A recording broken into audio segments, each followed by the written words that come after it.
Utim for chairman, Rana Ojana, Sabi or co school no. Ukosia said you see a junior. Na no. Untimi enye hu bibia mpa ho ntoma. Na ne wode aba so de bekyere ewura.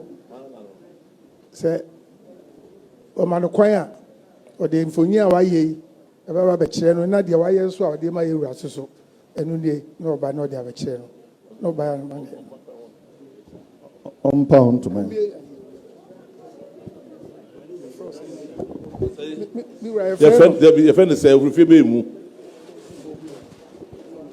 Pacho, your friend, Kofi Mensa Abraham Pami Free, Manso Dominas. Manso Dominas. A Jayike Bannon. Why? A Jayike Mensa. A Jayike Mensa Bannon. Pacho, Madame Blue. Do I ask a bit? Let us say, can this panel?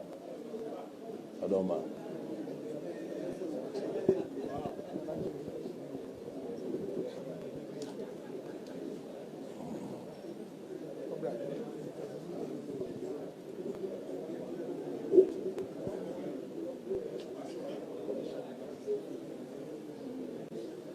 For na so ade a di agora your friend spa ebi na waya ewura kotoko hene emfonyini da so na Asantehene de da so a wode abekire ewura kotoko hene nti ebi ene hye ewura nsemu a ono so ehwe no ti ewura na nan wo so ko school sebio ade a waya no onyampa ho ntoma nti wode bekire ewura se ewura ma no kwan a na ono so apa ho ntoma na ewiase nyina hu penesi asansa fa ade a wode kire ti na ode ba wada ne ho adi se ne papa ne wura yi ke mensa a wa kire ba bi ofri nyina yira ya inti abrante ade fefa waye ena wow ode be kire yira efe papa inti mfonyini no ena muhunu no opemso TV so no kotoko hini mfonyini ena na afia ko bi se wampem na Asantehene maame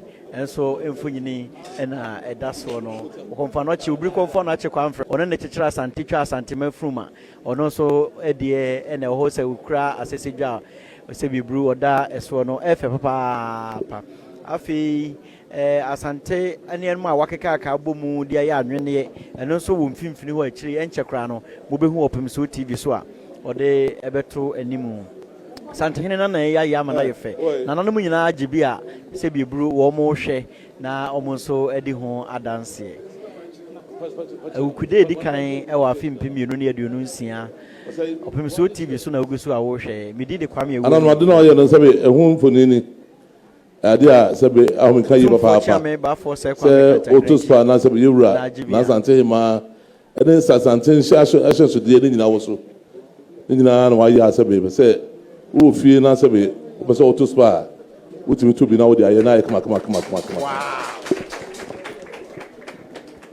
ena muhunu opemso bi te wo de ba manzia na obi apese oto bibia no auto bi da dem a obi beto wo Asante ye obi kire ye obi ka